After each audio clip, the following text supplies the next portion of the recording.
Chúc mừng, Lâm Canh Tân đã trúng tuyển kỳ thi tiến sĩ. Vào đầu tháng trước, tên của Lâm Canh Tân xuất hiện trong danh sách tái thi tiến sĩ năm 2024, hệ thống đánh giá hồ sơ của Học viện Sân khấu Thượng Hải. Điều này từng gây ra cuộc tranh luận sôi nổi.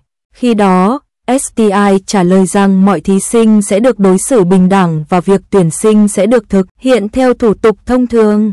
Ngày 8 tháng này, Lâm Canh Tân đi phỏng vấn tiến sĩ. Những bức ảnh lộ diện cho thấy ngày hôm đó anh mặc áo sơ mi đen và quần jean bó sát, đôi chân dài của anh đặc biệt bắt mắt.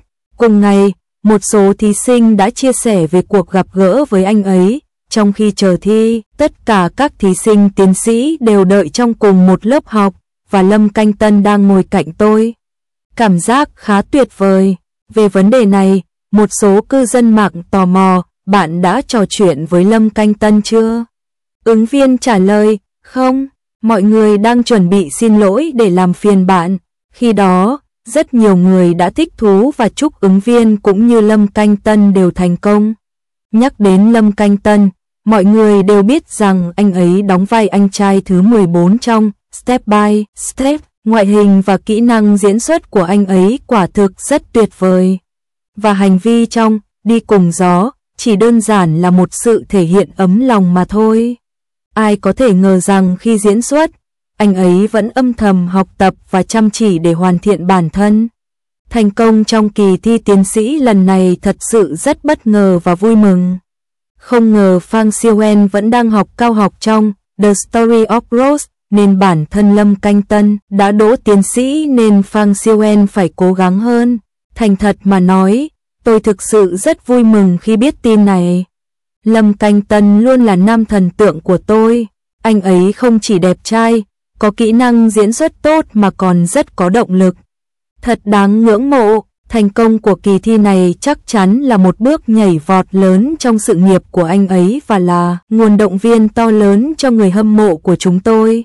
Nghĩ mà xem, một diễn viên vẫn có thể tìm thời gian để học tập và nâng cao phẩm chất chuyên môn trong sự nghiệp diễn xuất bận rộn của mình. Thật là một tinh thần đáng khen ngợi.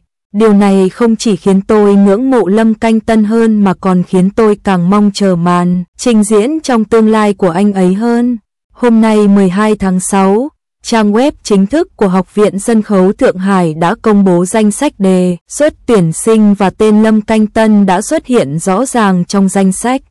Đúng vậy, anh ấy đã thi đỗ tiến sĩ thành công, đó thực sự là một điều đáng mừng. Danh sách thí sinh được nhận vào sân khấu cho thấy chuyên ngành của Lâm Canh Tân là sáng tác, kịch, điện ảnh và truyền hình, với tổng số điểm là 277,05, trong đó điểm 96,8 ở hạng thương gia 1, điểm 86 ở hạng thương gia 2 và điểm 94,25 trong cuộc phỏng vấn toàn diện chuyên nghiệp. Ngoài ra, ở các môn thi bổ sung, điểm lý luận chính trị tư tưởng của anh là 80, điểm thi bổ sung môn 1 là 85, điểm thi bổ sung môn 2 cũng là 85. Điều đáng chú ý là có tổng cộng 4 thí sinh thi cùng chuyên ngành, trong đó Lâm Canh Tân đứng thứ 2 về tổng điểm, chỉ kém người đứng đầu 1 điểm. Tôi phải nói rằng, kết quả của anh ấy rất ấn tượng. Tiếp theo, Lâm Canh Tân sẽ bắt đầu sự nghiệp tiến sĩ của mình, điều này thực sự thú vị. Điều đáng nói là trong Chuyện Hoa Hồng, anh cũng sẽ bắt đầu sự nghiệp học sinh của mình. Chủ đề này cũng đã trở thành chủ đề tìm kiếm hot và thu hút cư dân mạng theo dõi. Theo thông tin từ dư luận, trong bộ phim này, nhân vật anh thủ vai có tên Phang Siêu-en, một sinh viên mới tốt nghiệp đã yêu nữ chính do Lưu Diệc Phi thủ vai ngay từ cái nhìn đầu tiên và chung tay kết hôn. Điều đáng chú ý là Lâm Canh Tân năm nay đã 36 tuổi, vào vai học sinh là một thử thách lớn nếu xét về độ tuổi, nó đã kéo dài hơn chục năm và rất dễ bị khán giả chỉ trích. Tuy nhiên, xét từ những hình ảnh được tung ra cho đến nay, hình ảnh của anh phù hợp với vai trò học sinh mà không hề có cảm giác vi phạm. Hơn nữa, anh ấy và Lưu Diệc Phi rất hợp nhau, tôi rất kỳ vọng vào sự cạnh tranh của họ. Tuy nhiên, tính cách của anh ấy không được yêu thích. Anh ấy kết hôn với một nữ thần và quá kiểm soát. Anh ấy không để cô ấy làm việc hay ăn mặc. ai có thể chịu đựng được? Không, kết quả cuối cùng là nữ thần dứt khoát ly hôn và cùng con gái trở về nhà bố mẹ đẻ. Bây giờ anh ấy là sinh viên cả trong và ngoài màn ảnh, lẽ ra anh ấy phải là người đứng đầu trong làng giải trí trong nước phải không? Anh ấy thật xoăn, xin chúc mừng Lâm Canh Tân đã hoàn thành kỳ thi tiến sĩ. Tôi mong anh có thể ngày càng tiến xa hơn trên con đường học tập và mang đến cho chúng ta nhiều tác phẩm xuất sắc hơn nữa. Tôi cũng hy vọng rằng tất cả chúng ta đều có thể giống anh ấy, tiếp tục học hỏi, tiếp tục cải thiện và trở thành phiên bản tốt hơn của chính mình.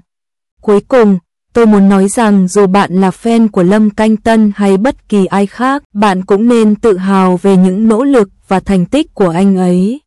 Bởi vì trong thế giới đầy cạnh tranh và thử thách này, chỉ bằng cách không ngừng học hỏi và hoàn thiện bản thân, bạn mới có thể tiến xa hơn và bay cao hơn.